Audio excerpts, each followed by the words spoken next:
ኒና አልተገኘችም። በሌላ በኩል ደግሞ የናሆም ፍቅረኛ መጣ ቀልቀል ማለት ጀምራለች። ሀዌ እንግዲህ ልክ ልኳን ተናግራ በጥፊያ ተለቅታ ነግራ ሰዳታለች ማለት ነው። እንግዲህ ኦ ማይ ጋድ የናሆም ሰራተኛ አሁን ጥሩ ላይ ነሽ፣ ጥሩ አድገሻል እየተባለች ነው። እስቲ ቀጣውንም አብረን እንመለከታለን።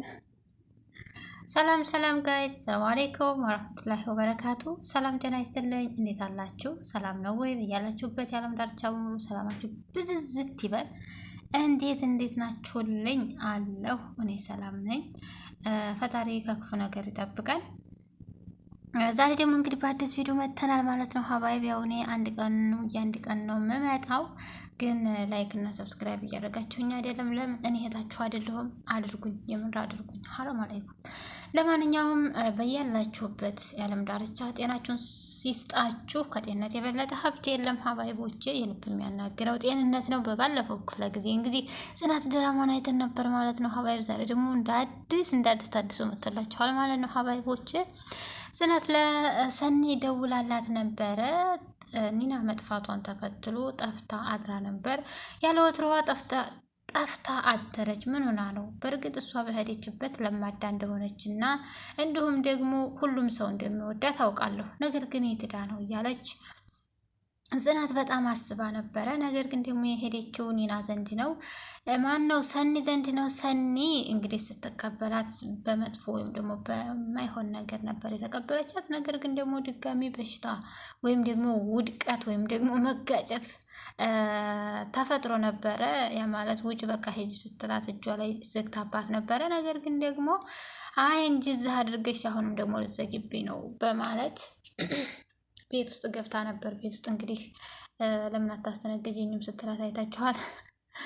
ነገር ግን ደግሞ በዛው ሁኔታ ላይ ያው የተከሰተው ነገር በጣም ከባድ ነገር ነበረ። የመጣ ሻምሯል ብለው ሰኒን የሚያስቸግራት ሰውየው እንግዲህ ሰው ገለሻል ትታሰሪያለሽ ብሎ በማለት እሱም ደግሞ ስለዚህ ሰውዬ ሲያነሱ ያው የሰው ጦስ የመጀመሪያው የኒና ጦስ ያሰራት ያፈናት የነበረ ስለሆነ ይሄን ነገር ሲያወሩ ስለሰማች ድንገት ዞር ሲል እሷ አለች። ግን ደግሞ ወሬያችንን የሆነ ነገር ስለሰማች መታሰር አለብሽ ብሎ እንግዲህ ለስፒድ ተከላካይ ሆኖ የመጣው ሰውዬ በቡፌ አድርጎ እንደ ልብስ ቡፌ ውስጥ ከቶ አስሯት ወይም ደግሞ ቆልፎባት ነበረ። ነገር ግን ደግሞ በዚህ ሰዓት ሰኒና ማን ነው? አይ ለሰኒ ልደውል እንዴ? እስኪ እዛ ነው ብትሄድ ክብሮም ስለመጣ ክብሮምን ስለምትወደው እንዲሁም ደግሞ በጣም በቃ ሳቂታ ስለሆነ ሁሉንም ስለምትስቅ ስለምትጫወት እዛ ሄዳ ነው ብላ ስትደውል፣ ቆይ ለሰኒ ልደውል ኒና የለችም እንዴ? አይ በፈራና እንዲሁም ደግሞ በተንተባተበ አፍ ህሊና አይ እኔ ዘንድ የለችም። እንዴት ነው አንቺ ተረጋጋሽ? አይ ተረጋግቻለሁ፣ ምን አማራጭ አለ? ህይወትም እንደነበረ የተቃጠላለች ትልና በቃ ሰራው ምግብ ሊያረብኝ ነው ብላ ውሸቷን ትዘጋባታል። እንዴ ልጅቷ ምን ሆና ነው? አልተረጋጋችም እኮ የተረጋጋች መስላ ነው ያወራች። ነገር ግን ደግሞ ሁኔታዋ የተረጋጋ አይመስልም ትልና በሀሳብ ተወጣ። ጽናትም ደግሞ ዝም ትላለች። ድንገት ኪራ ይመጣና ኒና እኮ አልመጣችም። አይ እሷ በሄደችበት እኮ እንደምታድርና ለማዳ እንደሆነ ታውቂያለች። ስለዚህ ለራሷ ትመጣለች፣ ምን አስጨነቀሽልና እንደ ነገሩ ለበስበስ አድርጎ ነገሩን ያልፋል። እንግዲህ ሰኒም ደግሞ ሲጀመር እኔ ጋ ምን ታደርጋለች? እኔ አላየኋት። ምክንያቱም ኒና ህዲያ ተተናገረች፣ ነገሩ ጨዋታው ይፈርሳል ማለት ነው። ስለዚህ ጨዋታው እንዲገተት ስለተፈለገ አይ ኒና የለችም ማለትን መረጠች። ነገር ግን ደግሞ እሷ ብልሃቷ በጣም ብዙ ነው እና ኒና ደግሞ እኔ መታጠቢያ ቤት መሄድ እፈልጋለሁኝ አውጡ ይትልና እዛው ነበረችበት ያው መታጠቢያ ቤቱን ተጠቀመችበት። ነገር ግን ደግሞ አንቺ እንደዚህ አይነት ነሽ እንዴ ብሎ ሰውየውም ክፈትላትና ትውጣ እንዴ ነው የምትላት። እኔ ነው እንደፈለክ አርግትልና ሰኒ ደግሞ መውጣቷን ተከትሎ ድንገት ለማምለጥ ሞክራለች። ነገር ግን ማምለጥ አትችይም፣ ይሄን ነገር ከአንቺ የጀመረ ስለሆነ ነይ ግቢ ነገር ሳይመጣ ትልና ሰኒም ያው ልታመልጥ የነበረችውን ያው እሷ ጋር ሲቸካቸኩ አምልጣ መሄዷን ስታይ ተነስታ ተበር መልሳታለች። ነገር ግን ደግሞ ኒና እጅሪት ብትመለስም ያው እንግዲህ ጀግና ናት መሰለኝ። እንግዲህ እሱን ደግሞ ያው የሆነ ወሬ ስለምትወድ ወሬውን አፍታ ሳይኖረው ስታወራው ሰውየውን ድንገት ሊይዛ ሲል ሆዲ እቃውን በቦክስ ትልና ተነስታ ታመልጣለች። በሁለትያው እንደገና እሷ ጋር ሲቸካቸኩ ባሉበት በነበረበት ሰዓት እሷም አመልጣ እንዲያውም ደግ ሄደች። ከዛ ጉዳችን ይፈላል፣ እኔም ደግሞ አንተ ጋር ከመቸካቸክ እኔም እስር ቤቱ ይሻለኛል ትልና ሰኒም ደግሞ እንግዲህ እየሮጡ ለማስቀረት ቢሞክሩም ጽናት አሚን ኒና ልትያዛቸው አልቻለችም። ላለቃው ደውሎ ሲነግረው ልጅቷ አመልጣኛለች የሚለውን ነገር ሲነግረው ኒና እንግዲህ ከነሱ ወይም ደግሞ ከሰውየው ብታመልጥም በር ላይ ስትደርስ ያው አፍኗታል ማለት ነው። ምን ይፈጠራል ብለን በሌላ በኩል ደግሞ እንግዲህ ክብሮም እንግዲህ ሰኒን አግብቻለሁ የሚለውን ነገር ይሄን ነገር ሲሰማ ተናዶ ቤትም ቢመጣም ነገር ግን ደግሞ ብቻውን ቁጭ ብሎ ሲያሰላስል ግን ደግሞ እስከዛሬ ስትኖር ለምንድን ነው አንድ ጊዜም ያልደወልክላት ብሎ ወንድምየው ሲጠይቀው ማለትም ኪራ እሷስ መች ደወለች? እኔም እኮ ተጎድቻለሁ። በነገራችን ላይ ሁለታችሁም ጫማ ላይ ቁሞ ሲታይ እሷ ትክክል ናት የሚለውን ነገርም ነግሮታል። ነገር ግን ደግሞ እሷ አልደወለችም የሚለውን ነገር ፍቅር ውስጥ እኮ እሷ ካልደወለ እሱ ካልደወለ የሚባል ነገር የለም በሚል ታናሽ ወንድሙ ምክር ሰጥቶት አንተ እሷን የምትወዳት ከሆነ እሷ እንደዚህ አላረገችም፣ ለምን ይሄን ምላሽ ተመለሰልኝ፣ ለምን አልሆነም የሚለውን ትተህ ራስህ ስሜት ላይ ትኩረት ማድረግ ነው የሚገባ። ነገር ግን ለምን ብሎም ጠይቆታል። ምክንያቱም እውነቱን ነው፣ እሱ እንደሄደ ዝም ማለት አልነበረበትም። ነገር ግን አንድ ጊዜም ብቻ ያው ቴክስት አድርጎላታል። እሱኑ ነው ያስታውሳል። ደግሞ እኮ እኔም ሰው ነኝ፣ በዛ በተሰበሰበ ሰው ፊት በህዝብ ፊት ውሻ ስታደርገኝ እኔም ሰው ነኝ ይሰማኛል፣ ያው ሲበዛም ይሰለቻል የሚል መልስም ሰጥቷል። ነገር ግን ስህተት ነበር። በሌላ በኩል ደግሞ እንግዲህ ናሆም ፍቅረኛ ከዚህ በፊት ልጅ አለኝ ብላ መጣም ነበር። እንግዲህ ናሆምንና ምሩን ለመለያየት ያሰበች ይመስላል።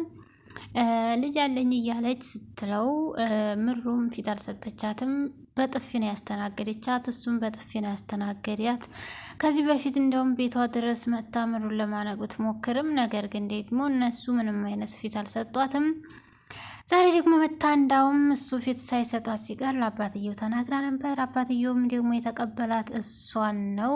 እንግዲህ ልጁን ጠርቶ አንዴ በጥፊ ያጠልቅጦበታል። ለምንድን ነው በኋላ ማኑ ከሷ ጋር ሆነ ስትወልድ ጥላሃት ይሄርከው? በዚህ ሰዓት ልጅ ማሳደግ ምን ያህል ክፉ እንደሆነ እያወቅክ እንዴት ታደርጋለህ? እኔ አሁን አንተን ወልጄሃለሁ ሆይ ብሎ ነግሮት ነበረ። ነገር ግን ናሆም ደግሞ መጀመሪያ እኔን ስማኝ፣ እኔ ሲጀመር አላውቃትም፣ እኔ ከሷ እንኳን ልጅ አይደለም እሷን አላውቃትም የሚል መልስ ሰጥቷል። እሷ ግን አባትየው በደንብ አርጋ አሳምነዋለች። እሱን እንዲጠላው አድርጋለች። ልጅና አባትን ለማጣላት ሞክራለች። ምን ይፈጠራል የሚለውን ነገር አብረን እናያለን። ከምሩ ጋር ለማለያየት የያዘችው አጀንዳ ያው እንግዲህ አባቱን ተጠቅማ እዚህ አድርሳለች። ምንድን ነው ቀጣው? ሳኒም ደግሞ እንግዲህ ኒና ታጉራ ቤቷ ያው ማስወጣት አልችልም፣ እሷ ተወጣይ ነገሩ ይበላሻል ብላ በማሰብ ምክንያቱን እሷ ስለምታውቅ ድንገት ባልተብዬው ይመጣና አንተንም አስጠላው፣ የኔ ችግር ሁሉንም ሰው ያስጠላል አዋቃለሁ፣ በጣም ደስተኛ ነኝ አሁን እያለች ማልቀሷን ቀጥላለች ማለት ነው። የዛን ሰዓት ያንን ካርታ ሲወስድ እኔ ባልይዘው ወይም አይሆንም ባለ ኑሮ ይሄ ሁላ ባልተፈጠረብኝ ነበር። ለሰውና እንዲሁም ደግሞ ለጓደኛ ብለን የምናጠፋው መጽዋዕት በጣም ለኛ ይጎዳናል። የኪራንና የጽናትን ህይወት እንዲሁም ደግሞ ቤታቸውን ለማዳን የገባችበት ጦስ ሰኒ ዛሬ ድረስ አልለቀቃትም። እንግዲህ በቀጣው አሪፍ ነገር ነው ብለን ተስፋ እናደርጋለን። ወይም ደግሞ ሁሎችም ሰዎች ነገሩን አውቀውት እንዲያዝኑላት ተስፋ እናደርጋለን። እዚህ በፍቅር ወይም ደግሞ በሁለት አይነት ፍቅር፣ እዚህ ደግሞ በጓደኛ ጦስ የምታሳልፈው የሰኒ ካራክተር እጅግ ደስ የሚል ነው። ደግሞ ትችልበታለች። እስኪ ምን ተፈጠረ የሚለውን ነገር አብረን ኒናን ስናወራ ስለሰማን ነርሲም ይዞ አግቷታል። አሁን መጨረሻችን እንደሆነ እየተሰማኝ ነው፣ ግን ደግሞ እንዴት እንደሚያልቅም እንዴትም እንደሚሆንም አላውቅም ብላ አዝና ተናግረዋለች። ነገር ግን እሱም አዝኗል። ምክንያቱም እሱ የፍቅር ጥያቄ ሲያቀርብላት የድሮ ፍቅረኛዋ ሲመጣ እሷም ግራ ተጋብታለች። እሱም በሌላ በኩል ደግሞ እንግዲህ ምሩ ያው ደውላ ያው ሁሉንም ነገር ለአባቱ ነግሬዋለሁ ብላ ስትነግራት እሷም ተናዳለች። ባህሪዋን አሳምራ የናሆም ሰራተኛ ተረጋጊ፣ አንቺ ህይወትሽን ቀጥይ፣ እሷ የመጣችው አሁን ነው፣ ያሳለፉት ነገር ደግሞ አልፏል፣ ያለፈ ነገር ያለፈ ነው፣ ስለዚህ ተረጋጊ ብላ ታረጋጋታለች። ልትገላት እንዳላለች ሁሉ ይቅርታ የማይመልሰው ነገር የለም። ነገር ግን ቁስሉ ቢኖርም ነገር ግን ደግሞ በሌላ በኩል ክብሮም እንደተለመደው እንደ ድሮ ማር ቤት ይገባል፣ ጽናትን ሊያግዛት ማለት ነው። ድሮም እንደዚህ ነበር፣ ዛሬም ሊሰራ ገብቷል። ዛሬስ ደክሞኛል፣ እንዴት እንደደከመኝ ማን የነገረህ? ልትሰራ ነው? ከዚህ ከንግግርሽ የሚያሳየው ባለሽ እንዲሰራና ወይም ደግሞ መስራት እንደሚፈልግ ይመስላል። ለማንኛውም ስለ ሁኔታው እና ስላለባቸው ነገር ስትነግረው ታላቅ ወንድም ስለሆነ መናገር ስላለባት አሁን እንኳን መስራቱን ተውና የሰራሁትን መጥቶ ቁጭ ብሎ አብሮ ቢበላ ደስ ይላይ ነበር፣ ነገር ግን ሁልጊዜ የሚበላው ውጭ ነው እያለች ስትለው፣ እንዲሁም ደግሞ ቢሮ ስላለችው ሰራተኛ ወይም ስለ ሀኒ ብታወራውም ይውልሽ ትዳር ነው። ትዳር ብልህነትን ይጠይቃል። ሴት ልጅ ደግሞ በብልህነት ትዳሯ እንደምትመራ እናውቃለን። በእያንዳንዱ እርምጃሽ ብልህነትንና ብስለትን ተጠቀሚ፣ መቼም ትችይበታለሽ። ደግሞ ዛሬ በጣም ጥሩ ሁኔታ ላይ ነሽ ብሎ ማስጠንቀቂያ ይሰጣታል ማለት ነው። እንግዲህ ምግቡን ለመስራት አስቦ ነበር፣ ነገር ግን ሳይሳካ ቀረ። እንዲሁም ደግሞ ምግቡን ለመስራት ሲያስብ ኮሰረት የምትባለው ቃላት ከሰኒ ያገኛት ስለሆነ እሷን ሲያስታውስ ተመረበሽ የተነሳ ምግቡንም ሳይሰራው ተነስቶ ሄዷል። እንግዲህ ሳይሰራ ማመስገን ትርፉ ይሄው ነውና እሷም ደግሞ ለራሴ ልስራ እንጂ ካሁን በኋላ ክብሮም ተመልሶ ሊሰራ እያለች እሷም ስራዋን ጀመረች። ከትንሽ ጊዜ በኋላ ወደ ክላስ ሄዳ ስታየው በእሷ የተነሳ ቆዝሞ ስታየው ፋይን ሰጠችው። እንደዚህ ባትሆን ጥሩ ነው፣ እሷን ብትተዋት ጥሩ ነው። ካሁን በኋላ ትዳር መስርታለች። ስለዚህ ያፈቀረ ወይም ደግሞ የሄዲ ልብ መልሶ አያፈቅርም ማለት አይቻልም። ስለዚህ እሷን ብትተዋት የተሻለ ነው ብላ ስትለው ታንቺ ይሄን አልጠብቅም፣ እሷን መተው አልችልም፣ በየትም ብዬ ያለችበትን ሁኔታ መስማት እፈልጋለሁ ብሎ ጥሏት ሄዷል። ተናዶባታል። ጽናት ለምን እንደዚህ ታያለሽ? ራስሽ ላይ አድርገሽ አታዩም ወይ? ምን እያልሽ ነበር ቅድም ሲጀመር ብሎ እሷንም ተቆጥቶባታል። እንግዲህ እሷንም ተቆጥቶባት ስለሄድ እንዲ ልጇ አበዴ እንዲ ቆይ አሁን ምንድን ነው የማደርገው እያለች እሷም ተነስታ ትሄዳለች። በዚህም መካከል ኒና እንግዲህ አመልጣቸው እየሮጠች ነበረ። መሀል ሜዳ ተገትረዋል። እሷም ደግሞ ውልማ ውስጥ ገብታ ጨልቃ ታያቸዋለች። ማምለጡን አምልጣ ነበረ። ነገር ግን ደግሞ በር ላይ ስትደርስ የሆነ ሰው አፍኖ ይዟታል። ምን ተፈጠረ የሚለውን ነገር መጨረሻ ላይ አብረን እናያለን ማለት ነው። ሀባይ አብራችሁን ቆዩ። የኪራ ጸሐፊ መስመር እየሳተች ነው። እስከ ዛሬ ተለውጫለሁ ደህና ነኝ ትላለች ስታጠፋ። ነገር ግን ደግሞ በሚቀጥለው ይሄ ነገር ከተደገመ ፋይልሽን ጽፌ ሰድሻለሁኝ አስቢበት ብሏት ሄዶ ነበረ። ዛሬስ ደግሞ የልቅናውን ቤቱ ድረስ መጥታ ከጽናት ጋር ኮንታክት ፈጥራለች ማለት ነው።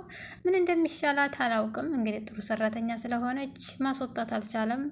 እስኪ በሚቀጥለው ምን ይፈጠራል የሚለውን ነገር አብረን ያለን ማለት ነው። እንግዲህ ሀና ቀልቃሊትም እያስቸገረች ነው።